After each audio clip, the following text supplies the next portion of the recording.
សួស្តីអ្នកទាំងអស់គ្នាស្វាគមន៍មកកាន់ការបង្រៀនពីរបៀបនៃការបង្កើតតម្លៃលក់ចេញតម្រូវទៅតាមអតិថិជនដើម្បីធ្វើការបង្កើតតម្លៃលក់ចេញសម្រាប់អតិថិជនជាដំបូងលោកអ្នកត្រូវចូលទៅក្នុង Module Setting ចុចនៅលើពាក្យ Price Book ចុចនៅលើប៊ូតុង Create សម្រាប់លេខកូដលោកអ្នកអាចធ្វើការបំពេញដោយផ្ទាល់ឬអាចរំលងនោះ System នឹងធ្វើការចាប់លេខកូដជូនដោយស្វ័យប្រវត្តិធ្វើការបំពេញឈ្មោះ Price Book របស់លោកអ្នកនៅក្នុងប្រអប់ Description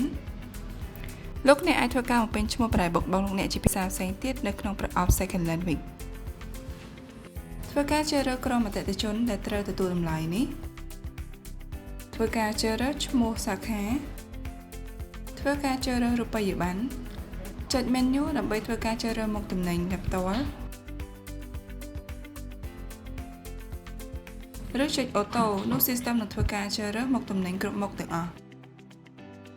លោកអ្នកអាចធ្វើការកែតម្លៃទំនិញដោយផ្ទាល់នៅក្នុងផ្នែក Price ទៅតាមមុខទំនិញនីមួយៗ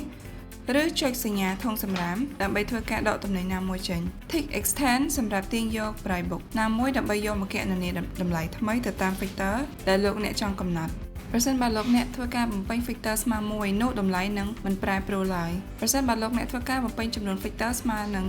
0.5 នោះតម្លៃនឹងថយចុះពាក់កណ្ដាលរួចចុចប៊ូតុង Save ដើម្បីបញ្ចប់ចុចសញ្ញារូបប៊ិចបើលោកអ្នកចង់ធ្វើការកែតម្លៃ Price Book សារជាថ្មីឬចុចសញ្ញាធុងសំរាមដើម្បីធ្វើការលុបចេញ